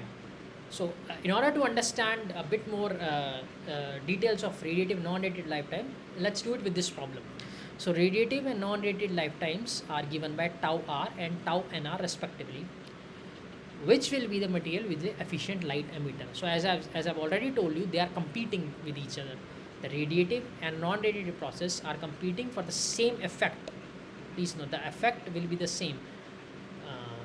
That is an electron recombining with a hole, right? Whichever one is faster, which will dominate. But since there are 10 to the power 15 or 18 number of electrons, this means some will definitely recombine non-radiatively as well, even if non-radiative is high. Okay, so now let's put some numbers to that. And this is what I am talking about here. You have excited state, you have this ground state. So electron is here, and these electron and holes can now recombine in two ways: non-radiative and radiative. Radiative only will give the photon. So they are competitors. It's very important to note here. Okay, let's do that now. The rate of recombination, as the name suggests, will be the inverse of radiative lifetimes. So radiative rate of recombination will be the number of excess charge carriers that you have. Please remember, in the equilibrium there will always be some charge carriers. So essentially what I am talking about, the delta n here, is the n, the total number of charge carriers that you have, minus the equilibrium charge carriers n naught. Similarly, delta p also will be p minus p naught, and here I am assuming that delta n equal to delta p. Okay, right. So these are the two different rates. So what will be the effective rate of recombination?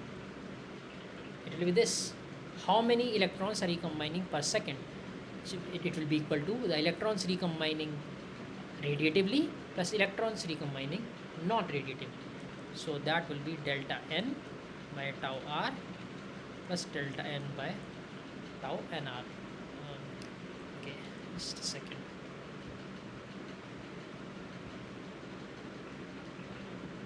Let me write it here. So this will be equal to nothing but delta n by tau r plus delta n by tau nr. Okay, from this you can see that delta n will get eliminated, right? And from this you can also write that 1 by tau, this is the effective recombination time, will be 1 by tau r plus 1 over tau nr. Again you can see the term which will dominate, because if let's say tau nr is much larger, right, then tau will be approximately equal to tau r. This means radiative recombination is dominating. Okay, efficiency is what the first option talked about in the previous slide, is nothing but the how many are recombining radiatively versus the total, how many are recombining radiatively, yes, over the total recombination. So if you put these numbers over here, so r was nothing but delta n by tau r, and this is nothing but delta n by tau r plus delta n by tau nr. Okay, so what you will get is 1 over 1 plus tau r over tau nr, or tau non-radiative over tau r plus tau non-radiative. We want it to be highly efficient. This means we want it to be approaching 100% efficiency. That will happen when tau nr is greater than tau r. I am just saying the same thing with different mathematical expressions. That's all I'm trying to do here. I'm just running around in circles, but there are different ways of expressing the same thing. That's my idea. You can talk in terms of radiative lifetimes. You can talk in terms of recombination rates. You can talk in terms of efficiency. All of these things will come to the same conclusion. Here we are concluding that this, in order to be closer to 1, tau nr should be greater than tau r. Non-radiative lifetime, this option. let's say this is 1, this is 1000. You put here 1000 over 1 plus 1000. 1000 over 1001 is approximately equal to 1. That's what's happening. Straightforward way was seeing that they are competitors. So if more number of electrons will combine radiatively, this if the tau r is smaller, then naturally more photons will come rather than the phonons, right? More radiation will come out, which is what we want in case for a LED to be efficient. The key term here is being efficient. Tau NR will always be there. You cannot wish it away. It's just that we want tau R to be very small as compared to tau NR. That's our whole aim. Okay. Now, just like we had the figures of merit for, if you recall, what was that, photodetectors and solar cells. Solar cell we had fill factor and efficiency, and similarly in photodetectors we talked about internal quantum efficiency, external quantum efficiency, and so on. Here the same thing, same terms I'll invoke. Okay, so internal quantum efficiency is rather straightforward to understand. It is what do we want? We output in the numerator. So what are we getting in the numerator is the photons, right? So what we'll get is photons emitted, and what is the input that you are putting? Excuse me. I'll come to the previous problem. I'm just building up to that. I'll recombine these concepts and then package the whole story. So I request your patience. Just you mean this problem or the one before that?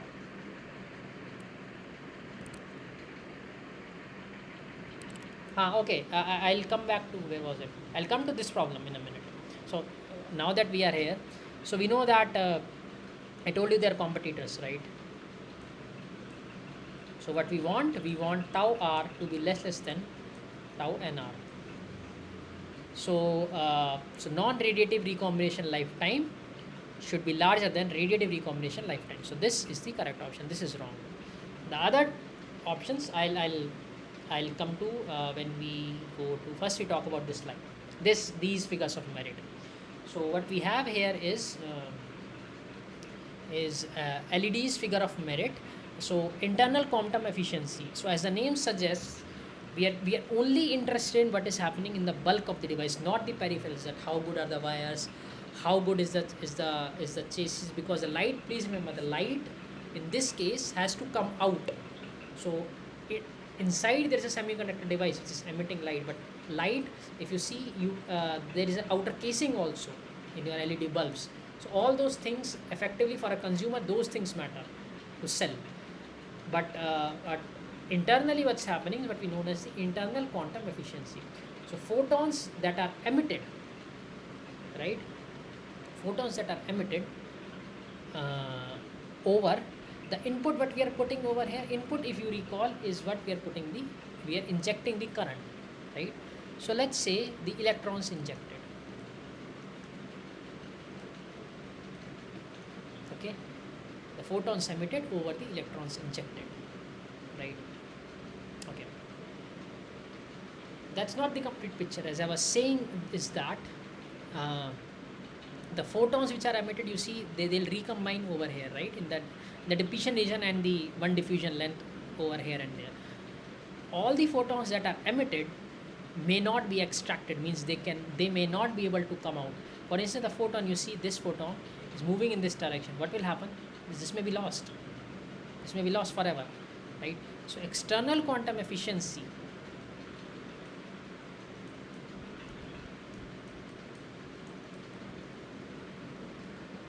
photons extracted, right, over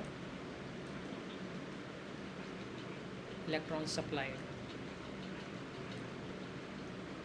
Now again, you see that how the nomenclature has changed. I'm talking about photons emitted here. Here what I'm talking about when I mean by photon emission, you have an electron, you have a hole, they'll recombine. Alright?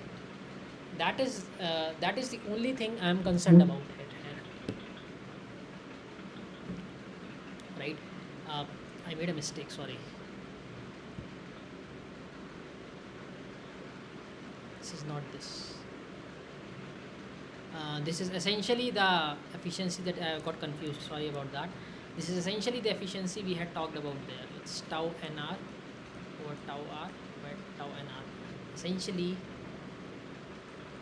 radiative rate over radiative rate plus non-radiative. The eta that we saw earlier.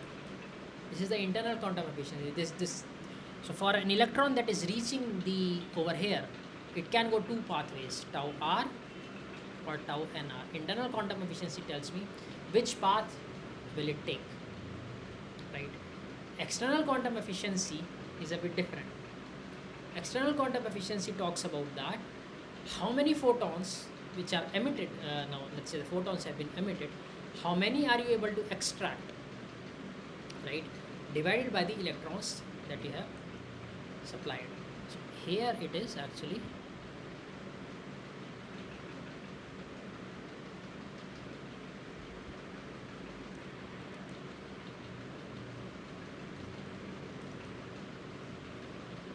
photons emitted by electrons that we are supplying, right? And finally, there's something called the wall plug efficiency. Now, this term that is written over here is a wall plug is essentially when, because please remember that when LED is being operated, right, it has to be in the forward bias mode. We know that, right? And so that this means we are injecting. Rather than injecting, I say we are providing it some electrical power. So essentially, and this is all per second. The rates are already per second here. The wall plug efficiency is nothing but output power. This is what per second. Power is per second divided by input power. Now, what is the output power that we are getting? Output power that we are getting is the number of photons and the energy of each photon per second divided by the input power, which is nothing but I into V. This is essentially a p-n junction, right? And please remember it's going to be operating somewhere over here. So this is the V applied, and this is, let's say, I LED, let's say.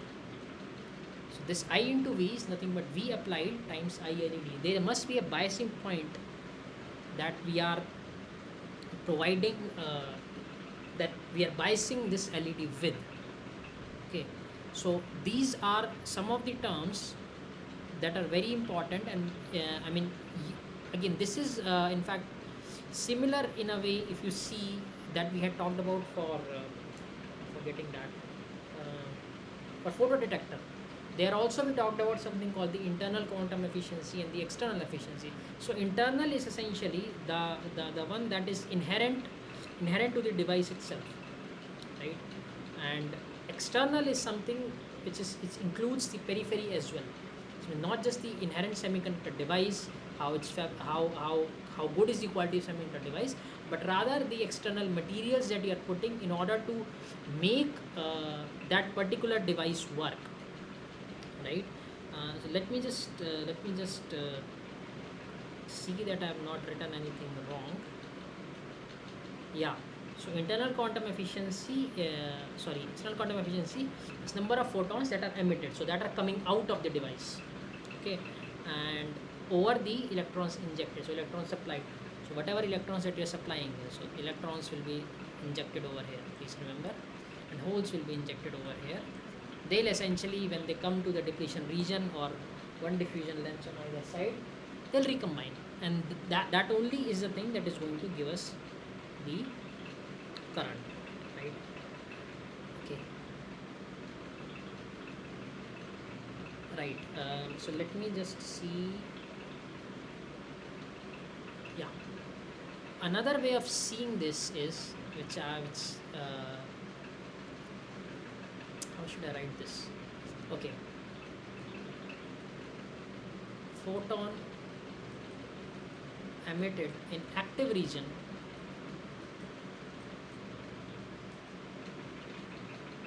divided by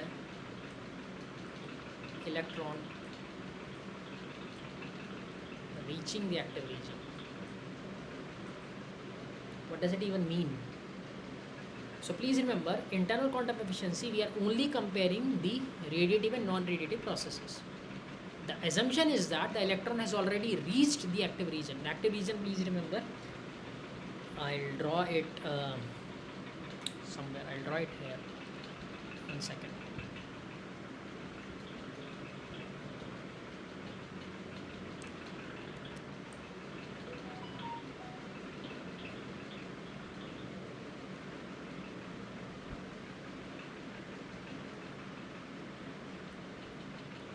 So this was a depletion region W, and on both sides there were diffusion regions Ln and Lp respectively.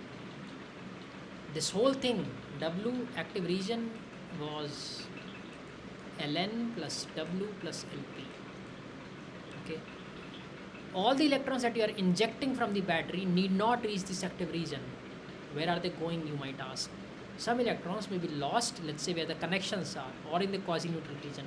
I am not talking about that when we are talking about internal quantum efficiency. We only talk about the electrons which have survived to reach the active region, and there they will compete with radiative or non-radiative processes. That's what this is denoting. So we are in the denominator, that's why electrons reaching active region. In the external quantum efficiency, what we are talking about is electrons supplied. Okay. So this is a very key difference that you must take into account. Okay. Right. Okay, I think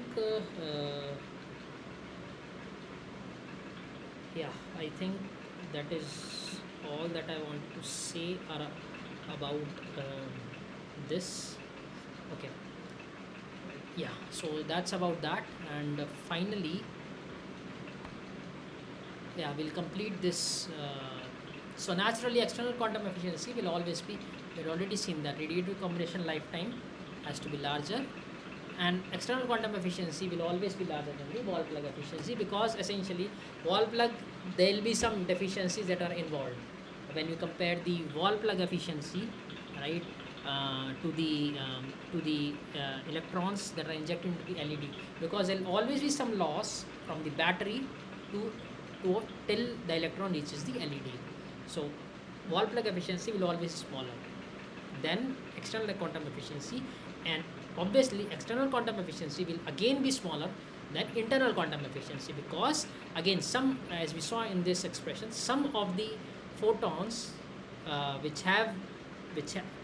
some of the photons, yes, which were the result of radiative recombination, they might not come out. Here you have a reflective coating, so this photon might come out, this may never come out. Some photons will be lost, and hence this is a very important features in the design of LED. It's just not the semiconductor, but choosing of the material and so on. No, it's the casing in which the semiconductor is residing that has to give out the maximum number of electrons. So EQE becomes much more important for an LED. Wall plug efficiency also matters, but that is still somewhat external. Here, the casing in which the semiconductor is residing is of primary importance. That's all I mean to highlight between IQE versus EQE. Okay. All right. So where was I? Yeah. So we had done the two parts of it, right? And the third part of it asks is that the efficiency of an LED with higher bimolecular rate is constant. A higher bimolecular rate constant is lesser than the efficiency of identical LED with lower bimolecular rate constant. So what are these? What is this that we are talking about? So let me just draw this again. We have an electron, we have an hole. They must recombine. Okay. So as you can clearly appreciate this fact, the rate of recombination will be proportional to the number of electrons that we have, also the number of holes that we have. The more number of electrons we'll have, the more is the higher will be the probability of higher the rate of recombination. Also, the more holes we have, the higher is the probability, right? And high is the rate of recombination. If we remove this proportionality constant, we call it B. So this B is what is known as the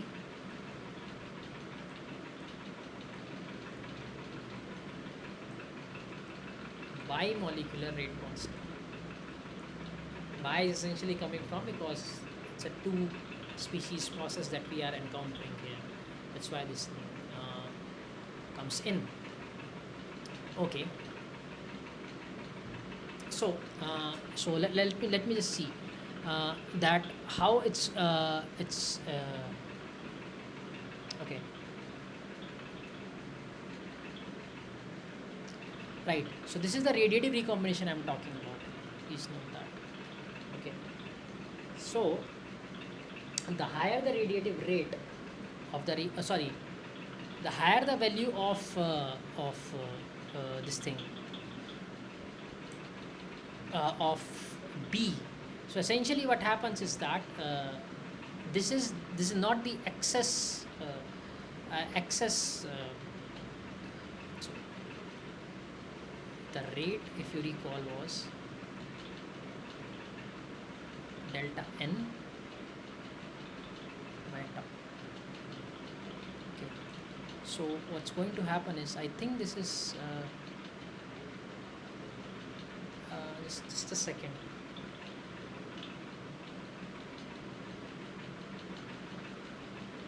Yeah. Okay.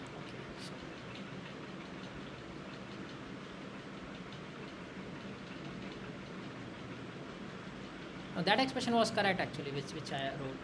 This expression still stands. So RR is the excess carriers that you are injecting over the tau R, and similarly we saw for non-radiative it was delta n by tau nr, right? I'm just not sure that I wrote this expression to be correct or not, but essentially this is a proportionality constant that comes into the picture to determine to express the dependency of the recombination rates with your densities, in this case for electrons as well as holes. So essentially only the access ones are the one that we talk about, right? So this gets replaced by n minus, so what we do is essentially BNP minus BP naught n naught. So this comes out to be approximately equal to B delta n delta P, right? And effectively the rate that comes down is 1 over B. I'm forgetting the expression. I think it's delta n plus n naught plus P naught, right? So this is the expression comes down to. So the higher the value of B, right, I think the lower is your radiative lifetime, and the better it is. Okay. So the high value of B will support your higher efficiency. Okay. Efficiency with higher molecular rate constant is lesser than the efficiency of lower molecular constant. Just give me a second. I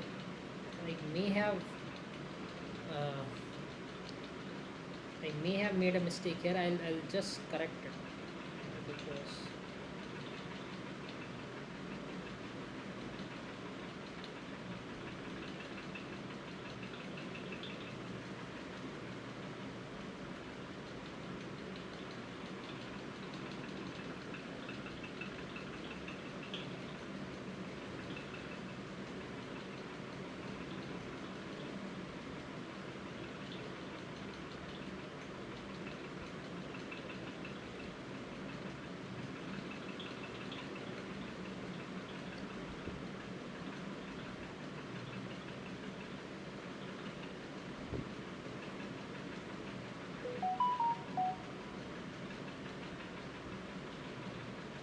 okay, yeah. So I think yeah, this is how it is. I think I've done it correctly.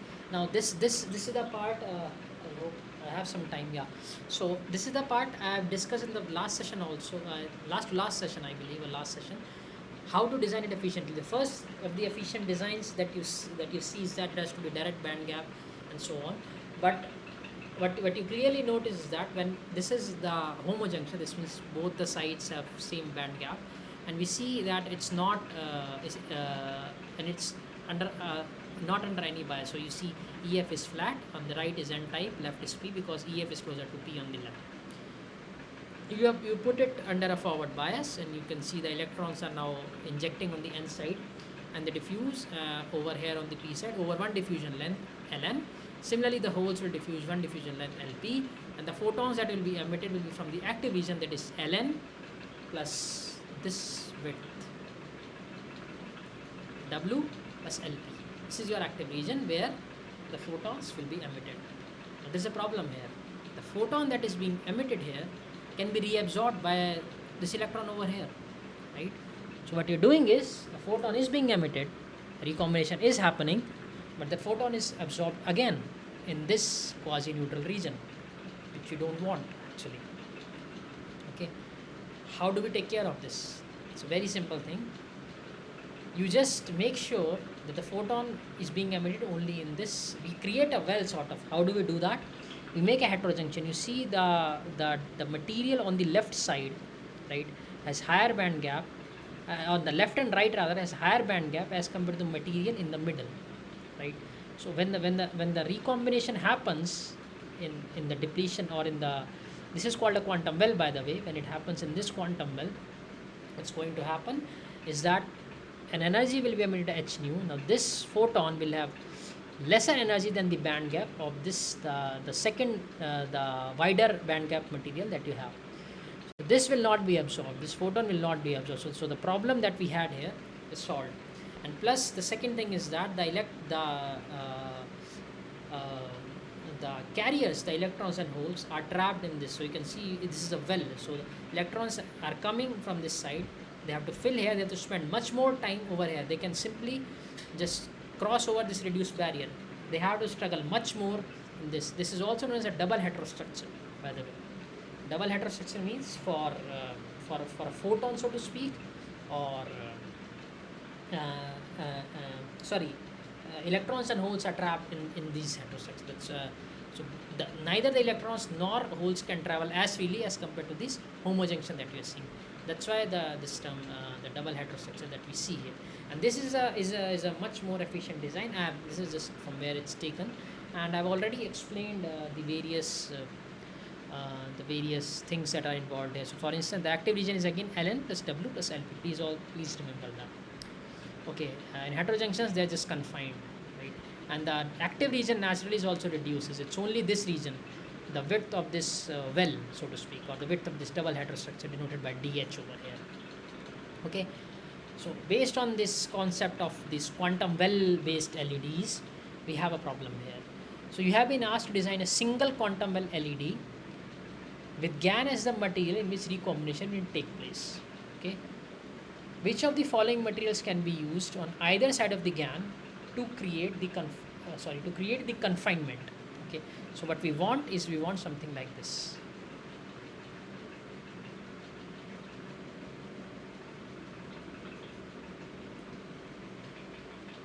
So this material we know is gallium nitride. This has been given, and this is some unknown material X.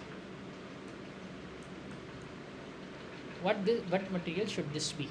Okay, so again, assuming ideal epitaxial growth, I had already talked about in the session on compound semiconductors, is that only compatible materials can be grown. So for instance, on gallium nitride you can grow aluminum gallium nitride because both are 3,5. They are nitrides rather.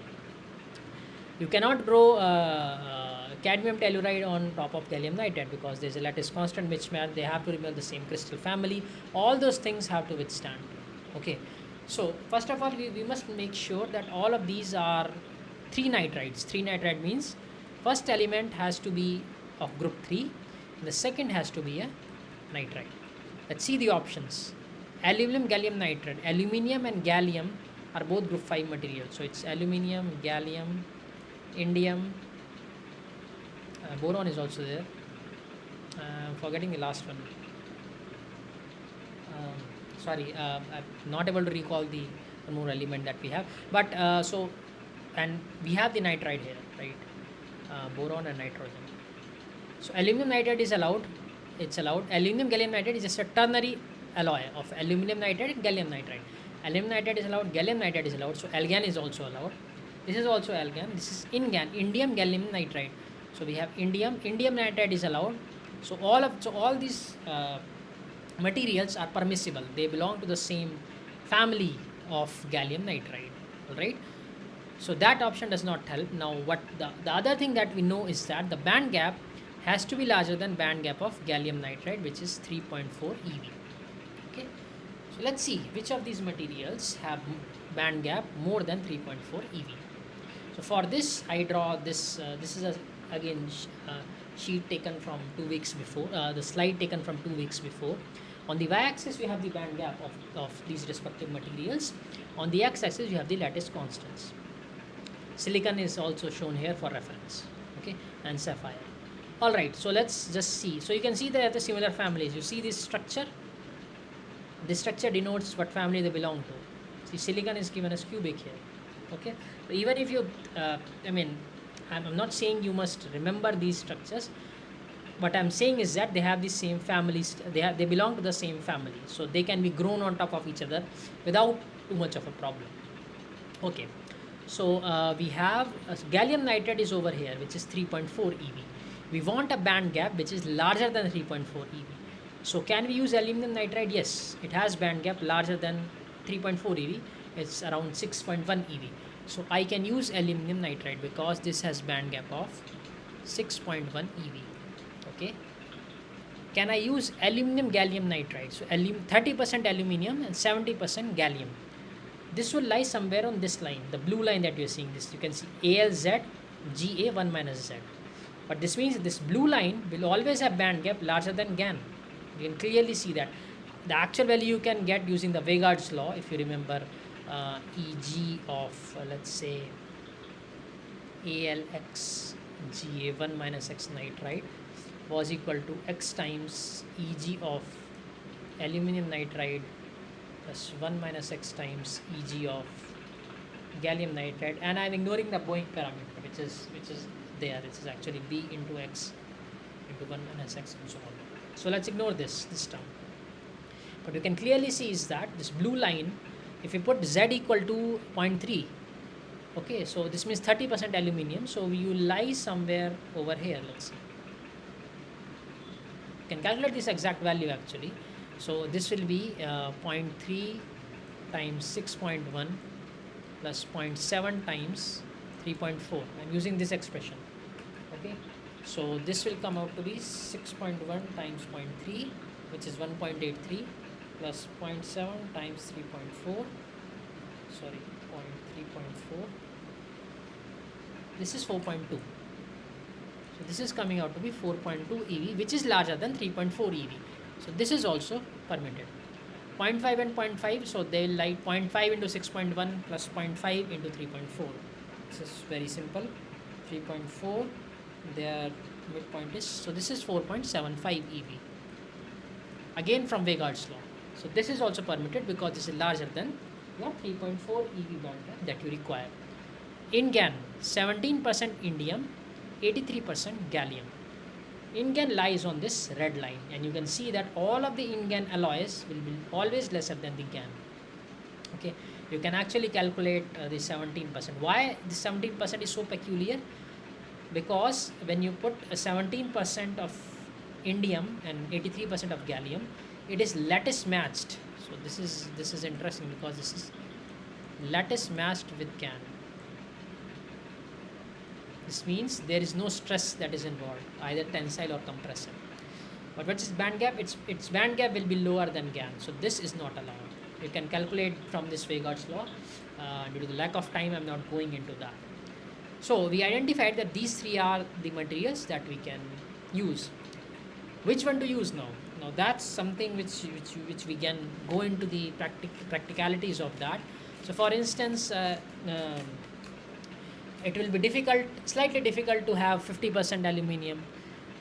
This is the one which we can use, and the lattice mismatch will be more in aluminum nitride. As you can see, aluminum nitride is here, gallium nitride is here. Stress will be induced. So I would say the better option rather, I would go with this. So that's how you choose which materials to grow in an actual application. Now finally, you are going to output the light. So let's measure the light. Right, as you must be aware, there are seven fundamental what should I say, the basic, the fundamental SI units are 7. The mass in kilogram, luminous intensity in candela, we'll focus on this, temperature Kelvin, length in meters, time in seconds, current in ampere, and amount in mole. This is the mole concept which you must have studied in your high school. Okay, and what are some various and quantities that we know of? So since it's a fairly, I believe you may not have much exposure to these entities, so that's why just try to focus only on luminous intensity for now. Luminous intensity is flux per unit solid angle. For that we need to know about the flux. So what is flux? Flux is energy per unit time. This you can at least understand, how much energy is coming per unit time, right? How many photons are falling per unit time. Simple as that. This is what we typically also refer to as in LEDs P optical power, right? This is nothing but number of photons times h nu. So this will give you the energy per unit time, the photons falling per unit. So this is nothing but luminous energy per unit time. If you normalize it with respect to the solid angle is for a sphere, just like it's just a way to normalize. I cannot delve unfortunately more into luminous intensity, but this is your SI unit, right? There's another related term called the illuminescence. Illuminescence is nothing but luminous intensity per unit area, as you can see over here. This is luminous flux incident on a surface. Okay, so that's what we are going to use for our next problem. The luminous intensity has been given. We have to equate the luminous intensities essentially, and here the hint is also given. The intensity is whatever the units in candela per meter square. You see this lumen per meter square is your illuminescence. Okay, so we are going to equate the two these. EV is the symbol for this, so we are going to equate EV of sun with EV of, what is this, a bulb, right? So in order to do that, you in the numerator you put the units in candela, which we have our luminous intensity, right?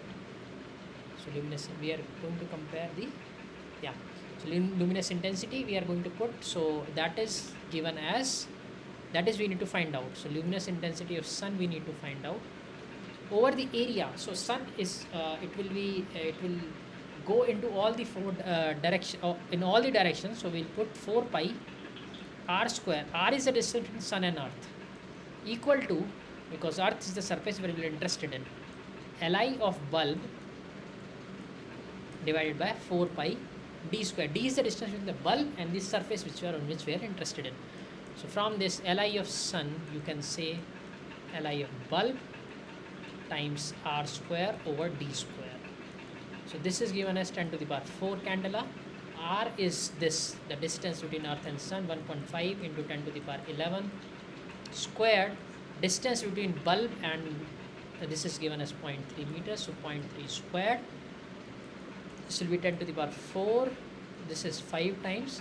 It's 25 into 10 to the power 22. So 25 into 10 to the power 26. This is the option. Units is candle. This is nothing but the hint is also given in here.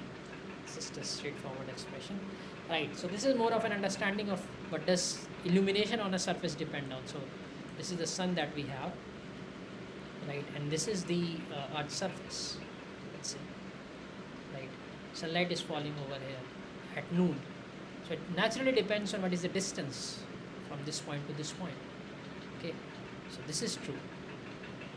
The direction origin is, so when the sun goes over here, you can see that the direction will matter. The distance will not change per se because it's not a perceptible change, but the distance, direction is also important because per unit area when you are doing this, the sun rays will be spread over a more wider region. That's why the sunlight feels the sun feels much more bearable in the morning and evening hours in summers. That is the reason, the direct, because per unit area it's more spread out.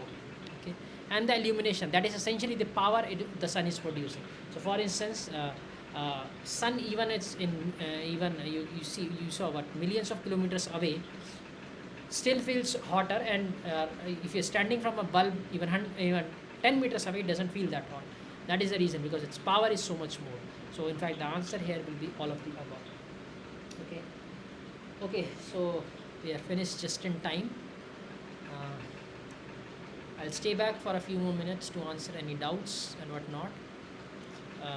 I guess as far as these sessions are concerned, I'll have one more. The 12th session will be more on the practicality, that how do we fabricate, some fabrication techniques, lithography, deposition, and so on, that how do we actually do the work. I'll also try to incorporate my experience of working in that field. And finally, on the next Sunday, that is on 14th, I will have 1 hour revision session. So in that I'll take up one of the topics.